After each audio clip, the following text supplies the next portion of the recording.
Dead by Daylight. Let's just get this out the way. Dead by Daylight right now is fucking horrible. The game is in a horrible spot right now. The game hasn't been fun for quite a while now. And, you know, as you can see in the title of the video, I honestly believe that the game might be dying. This is a lot due to the recent updates that they've added and how they have handled situations with the community. And in a sense, this is not just behavior's fault, but this is also definitely the by Daylight community's fault. Because survivor mains, killer mains have all cried like crazy about, stuff in the game that's a part of the game, like slugging and tunneling. And, you know, behavior has done a absolutely horrible job trying to fix these things. Essentially, this video will just go through the reasons why I personally think, like, who cares what I think, honestly, though, but why I think that Dead by Daylight is slowly but surely dying. And at the time of this recording, the Vecna teaser dropped from Stranger Things, the second Stranger Things chapter. And I say this sincerely, I had more hype for the Kresu chapter than I've had for the Stranger Things chapter. Because at the end of this video, you will know a bit more to why I feel that way, but just to summarize it really quickly for you guys before you get into more of the details, I sincerely believe that Dead by Daylight is dying and that this game has been unfun to play for the past few months, and that to some extent you basically force yourself to play it, and that's why me and a lot of other my friends and a lot of different people definitely switched games, like for example to Arc Raiders or something like that. But yeah, let's get into this video and let me tell you why I personally believe that Dead by Daylight is slowly but surely dying. Well, let's start off with what I believe is the beginning of Dead by Daylight's slow but sure downfall. Um, I believe it has definitely started with the release of chapter 9.1.0, which was the Walking Dead chapter. As everybody knows, that chapter in Dead by Daylight has brought forth some of the most insane bugs and definitely some of the worst gameplay you could ever watch, honestly. The game was full of bugs. The map that came out with was absolutely horrible. Yes, we did get incredible survivors. After an incredible killer in Springtrap, we got two banger chapters back to back, but somehow these chapters didn't do much. All they did was probably hurt the game more than they actually helped the game. Springtrap's chapter definitely helped the game incredibly hard, but I believe that the chapter with Rick and Michonne, that one definitely hurt the game in its long run with all the bugs that came out. And I mean, Jesus, look at on screen right now, you see the amount of bugs that you have, the bug list, the bug fixes they had on the next, update they have for the game. I can't even fit everything on one picture. I had to take two pictures of all the things they had to fix. And I mean, personally, I believe that is just insane with how many bugs they actually had with this incredible chapter in a sense.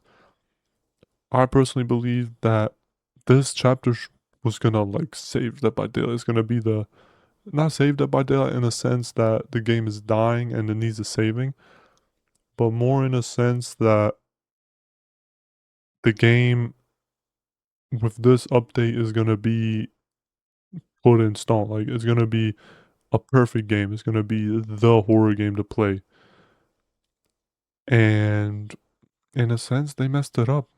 All these bugs and glitches, they made the game horrible to play. It was unfun to play, and it was pretty bad, honestly, overall to play the game.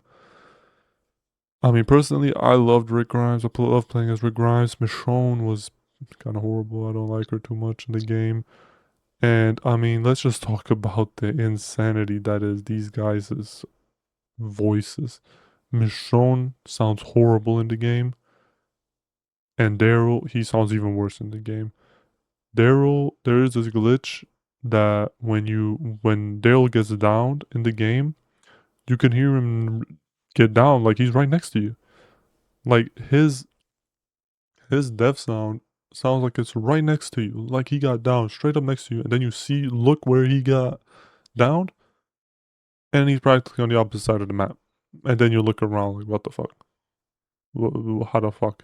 I got scared by that he's like right next to me.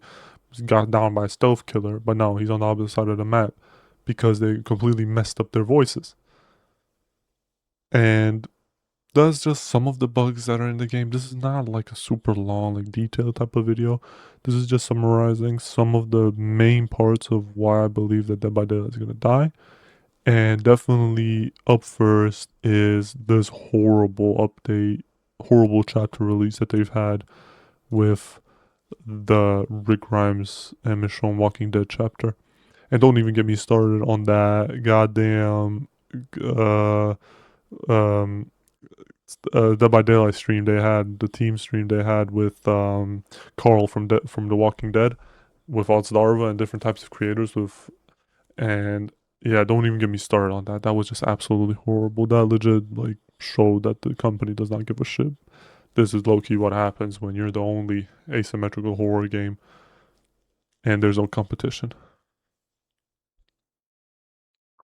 Next up is gonna be the quality of life updates that they've introduced and tried to add.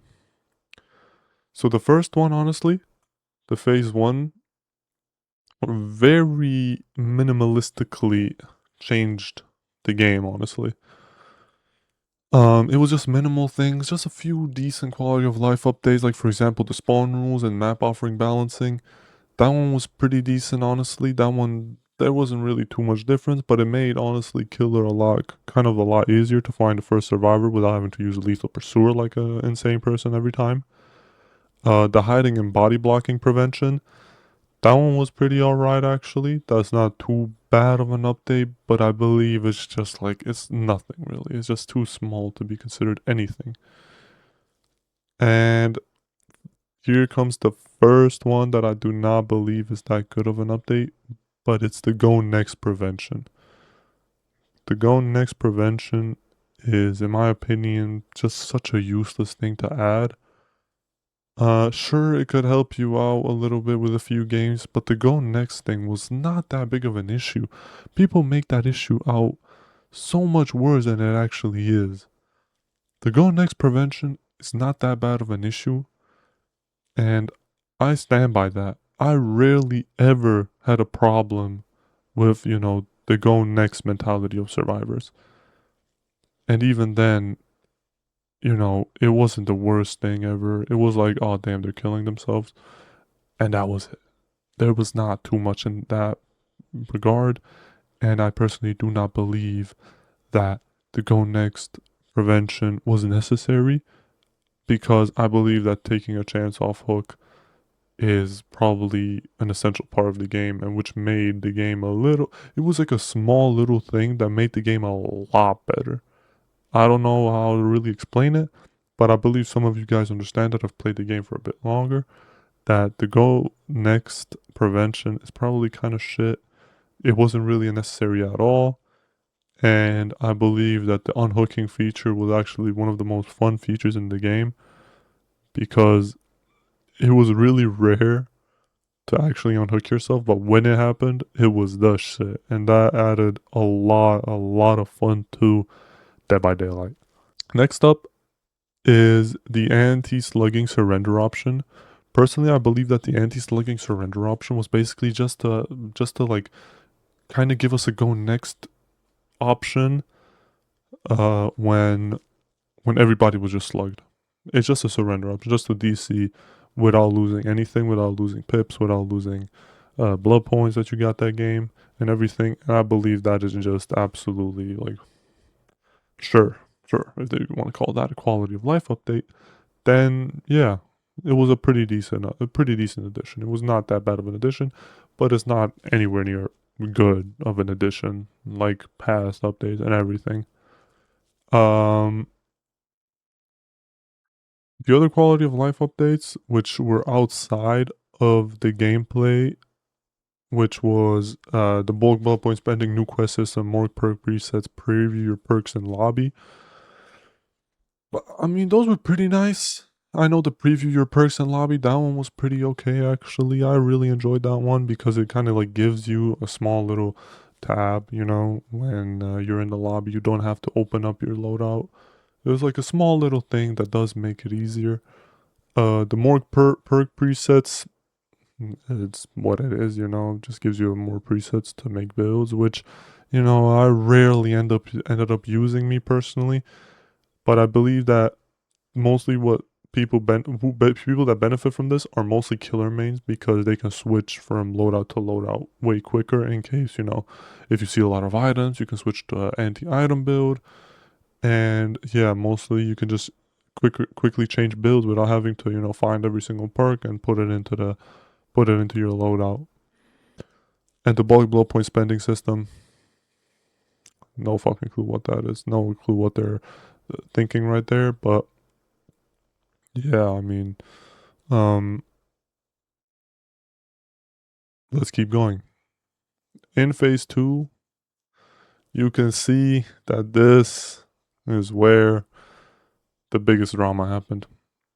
It was the tunneling and slugging reduction systems. Now, at first, this is somewhat exciting.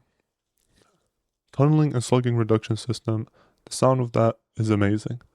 We're trying to have the best game possible with Dead by Daylight, and hearing this right here is definitely a big plus.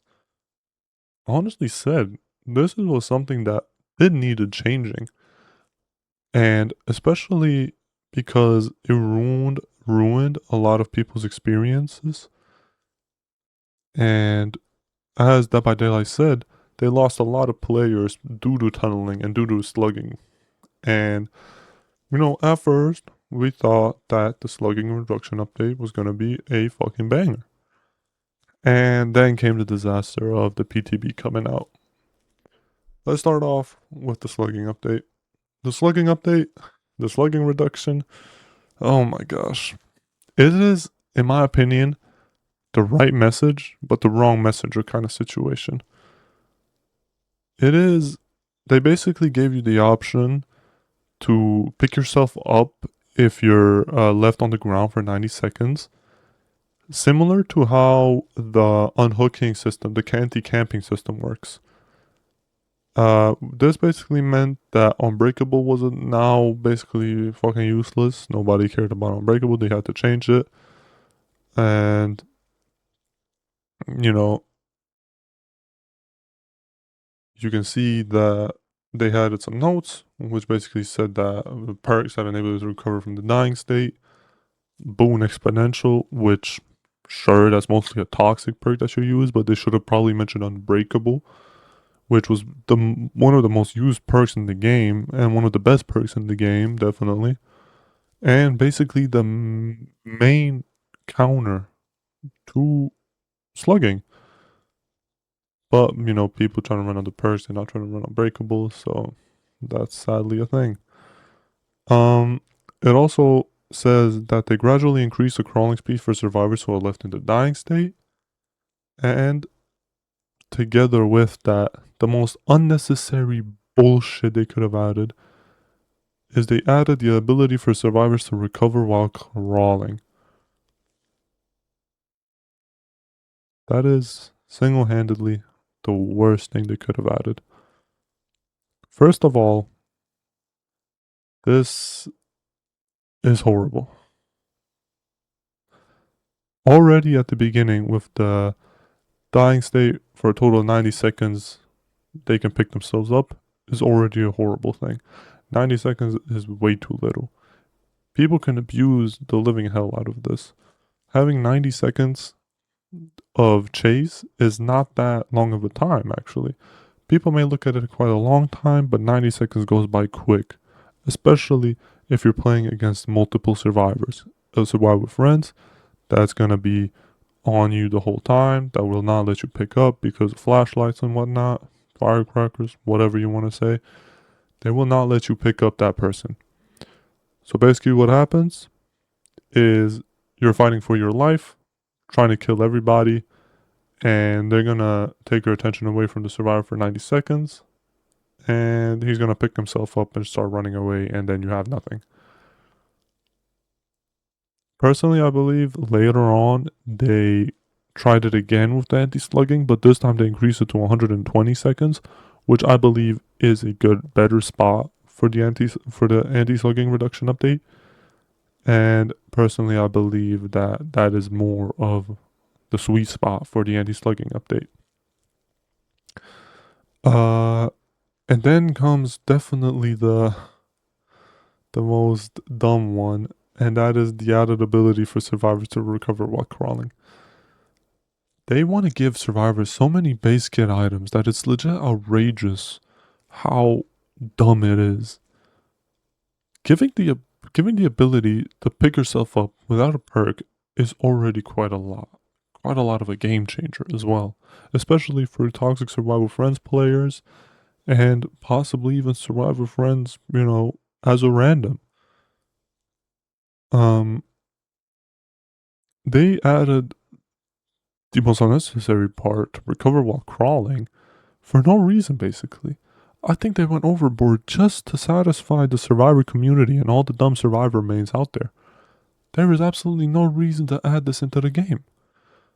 You can't give survivors so much and at the end of the day give the killers absolutely nothing. You have to be fair about things.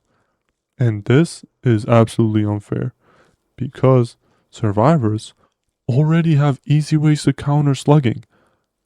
But because they're too lazy to change, they're going to cry about it on Twitter, on Instagram, on whatever site they can reach Dead by Daylight on, and they're going to cry about it. And then they're going to just keep going on with their day and keep running the same loadouts that got them slugged in the first place. If you don't like slugging, then run an anti-slugging build where you can pick up teammates quick with, for example, We're Gonna Live Forever, and run a perk where you can pick yourself up like Unbreakable. It is 2 perk slots. You can run your perks that you like to run in your other 2 perk slots. But no, instead of you putting matters into your own hands, you're gonna go cry to everything and complain about it. This is the peak epitome of what is called a skill issue. You guys have to understand that if you get slugged, it is 1000% your fault. It is not the killer's fault. For example, there is an instance where it is the killer's fault that you get slugged. And that is when you play against a shitty, big ass fucking sweaty nurse, which in any instance, playing against a nurse is horrible. Everybody's win rate against a nurse is horrible. There is nothing you can do about that. Playing against a nurse, that is behavior's fault because they cannot balance killers out to save their life. They even added a new killer later on into the game, which was even considered a better killer than the nurse. And which is absolutely outrageous. And yeah, you can't do anything against it. It is a nurse. The nurse is the most broken killer in the game. And whatever you want to do, cry about the nurse rather than crying about the slugging. Because the nurse is what makes slugging so overpowered in a sense. But every other instance really, it is your fault for getting slugged. Beating slugging is not a bad and hard task. You just want to be separated. You cannot, okay, for example, if you do find yourself in a position where you are getting slugged close to a person that is getting slugged, you have to run away. Even if you have to take a hit, run away. Buy some time for other people to come pick the other person up and then run away, get on gens and everything. And boom, there you go. You've beat a slugging nurse. Or not a slugging nurse, but rather a slugging killer. I don't know what killer, what other killer really um, promotes slugging. But maybe the twins, for example. The twins are pretty easy to counter. And overall, the twins are a very bad killer. Don't be grouped up against them. If you're playing against a twin, spread out. If you're playing against the twins, spread out. Don't let yourself get caught in a group because Victor, he thrives against groups, especially injured ones. And yeah, I just believe that the slugging reduction update is something that we can let pass through, but just at the same time, it is mostly a reason for skill issues and how the Dead by Daylight community as a whole is completely a goddamn skill issue. But yeah, continuing on, let's head over to the tunneling reduction system. This system was straight up a mistake to ever really add into anything, considering they decided to give the survivors absolutely everything in the world after they get unhooked, and give the killer absolutely nada. If you look on the screen now, you'll see the different updates they've added to the hook. Now, some of these the killers already had, but they just completely busted it up. They gave them so many things that it is absolutely outrageous how dumb it is. I mean, alright, the ones that you get right after unhooking, those are alright. Nobody's saying no to those, and nobody's really saying anything to that. I believe that that is pretty good to do. One of the ones that I didn't really like at all was the hook status updates, where when you had a survivor on hook, you could not see their hook status in the HUD. You can no longer even see the aura of the hook. So if you can't remember where you hooked them, yeah, you're done. And also, when a survivor is unhooked, it is legit that the hook status will be revealed 10 seconds later instead of, right when it happens. Even though you don't see the thing, there will not even be a loud noise notification. So there's straight up nothing. You can basically look to the left of your screen, see no hook, you could look back at the game, and then look back and suddenly the survivor is gone. He's healed up, nowhere to be seen, and that's it. Nothing. You can't find him anywhere. It is busted in my opinion. It is low-key kind of busted. Now, thinking about it, that is alright actually. With the tunneling update, that is alright. Maybe I am a bit mad about it, but it is, if it were just that, that would have been fine, in my opinion. But what they decided to do is add something that are tunneling penalties.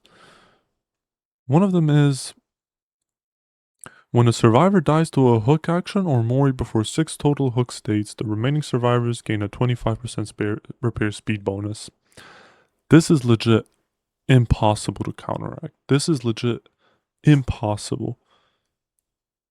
You can do this, but you need to play. There's no scummy play at all, and you have to play respectably. And then again, you'll probably lose at the end because you cannot kill a person and get any pressure on them because you cannot hook a person twice in a row. Next up, when a survivor that was previously hooked is killed or sacrificed, the killer loses the ability to block, damage, or regress generators by any means. These penalties are insanity. Insanity. The unique hook bonuses that the killer gets when he hooks a different survivor than the last survivor he hooked is that he gets 20% damage, kicking damage, basically. He gets 20% to that, and he gets 10% haste for 15 seconds. And it has a low-key basic hit barbecue and chili effect, but that anyways is kind of shit. It was not that good. It's 40 meters, and I think barbecue was even less than that. I believe barbecue was 34 meters. I'm not sure, but anyways, it is way too little of a bonus that will just buff up the stronger killers that easily get downs and that easily get to another survivor already, which is Blight, Ghoul, Krisu, Nurse. They all get the same stuff basically, just a little bit less. Which is basically buffing the stronger killers and doing basically nothing for the weaker killers. It's just nerfing them the whole time. And these bonuses that you get as a killer do not really do anything for you because of the tunneling penalties. The tunneling penalties legitimately just completely negate the bonuses that you're supposed to receive. It is basically impossible. If you find the same exact survivor, you cannot hook that man. Because you could legit hook the first survivor once, the second survivor once, the third survivor once, and then the second survivor twice. And you'd still lose the ability to kick any gens or block any gens even. That's what people gotta know. You can't block them either, so no dead man switch. No, basically nothing. No gen blocking perk. No, thrilling tremors. No, no Sadoko perk, whatever the fuck it's called. I forgot. I haven't played this game at all. And yeah, and the survivors, because you killed the guy, they will get a 25% repair speed bonus, and they'll just cook you. They'll just fry your ass out the gate. There is nothing you can do about this. And it is really sad to see because they actually tried something, you know? But they just messed up horribly, in my opinion. Yeah. Thank God they didn't add this, honestly. It was like a nationwide thank you to Behavior for not releasing that. Everybody destroyed it except Sweaty Survivor mains, honestly. They were the only ones that really enjoyed this update. And me personally, after that massive like shit, it really made sense that Behavior does not care about us, honestly. And they're just trying to keep the community in just so they can make more money off of it. And they don't really care. They have no competition so they can try anything, try whatever they want. And it is insane. And for the past 2 months, since like a little bit, since I've moved to PC, I have not really touched Dead by Daylight at all. Because this game really just does not seem fun at all. And to be honest, the closing deal for me, the thing that closed the deal for me will definitely be the horrible, horrible Haunted by Daylight event. The Haunted by Daylight event is something that you rarely ever get in Dead by Daylight. You only get it once a year. And with this Dead by Daylight, the most popular horror game out there probably, it is a must to have an amazing Halloween event. And they have a lot of options to do so. They have a lot of things that they can do. They can bring back the Lights Out event. They can, you know, they can make a new event, like something like a more horror-sided event.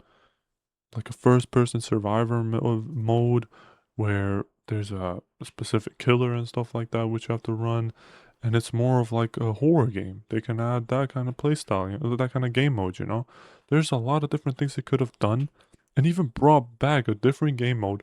But no, they decided to bring the same old bullshit with the dumbass kicking pumpkins, doing this, which is absolutely outrageously bad. Honestly, that event is beyond horrible in my opinion. And honestly, it's the reason I quit. Was basically the last stone which I needed to quit Dead by Daylight. And yeah, Honestly, from this YouTube channel, you're probably gonna see some different games now. I'm definitely not quitting, streaming, making YouTube videos and stuff. Even though I don't really make YouTube videos, this is my first video in like a month, like a month or two. But no, seriousness, I'll probably switch games and stuff like that. It is what caused me to switch games, honestly, and I'm really sad. And everybody that I know of has the exact same opinion as me that this game is straight up dying. And yeah, I have really nothing more to say. These are just some of my opinions to why Dead by Daylight really has died off, in my opinion. That it's no more fun to play, that every single game I try to play of this game, it is just such a drag to play. I cannot be asked to get online and boot up DBD of all games. It is bad to play. Playing with friends isn't even fun, which is something super rare in video games. And I believe that actually in the making of this video, as I believe I already said, if not, then my bad. I said it probably in my head. By the time I'm making this video, they have announced the new Stranger Things update that's coming out with the Vecna killer. And personally, I'm not gonna be there, bro. That is not hype at all. Half the comments I saw is behavior fix your game. Honestly, they should have probably not have listened to the community as much as they have. That's a problem which I mean which we shouldn't actually have, honestly. Listening to the community is the 99% a good part of a video game. And most good video games thrive off of listening to their community. But there's also the part of the community which honestly hate the game and just want the game to be favoring them, honestly. They're just crybabies and all they do is cry around. Probably like Sable mains or something that just cry about that the killers are too overpowered, that we need to do this. And they're not gonna run perks that actually help them in those situations. They're gonna run perks that actually, they have fun with, or they, they want to run. They don't run any perks that actually will help them and will actually help them fun with gameplay rather than running perks, that'll get you one moment out of 1,000 moments. But yeah, I personally believe that Dead by Daylight is slowly dying off of this, and it is super sad for me to see this. And yeah, me personally, I will be quitting Dead by Daylight for a while until I like somehow get a itch for it again, maybe, and then I'll play it for a bit again, and then I'll probably quit it again. But yeah, I believe this is not a case of burnout, but mostly also a case of the game being, on its downfall. And yeah, I really hope you guys enjoyed this small little rant video about Dead by Daylight and how it's supposedly dying. I mean, who am I really to talk about this? But yeah, in the comments down below, please be sure to leave your opinion about what you believe is the case with the game. If you believe the game is still pretty relevant or is on a good path, then please tell me so. I'd love to hear you guys' opinions and maybe we can talk about our different opinions. And yeah, I'm open to everything. And yeah, thank you so much for watching. It is always going to be so much appreciated. Be sure to subscribe, like the video maybe as well. Who knows? And yeah, much love to everybody that came out and watched the video. Be sure to tune into my streams. I'll stream a lot more now because I have an injury and stuff, so I'll be streaming a lot more. And yeah, thank you so much, guys.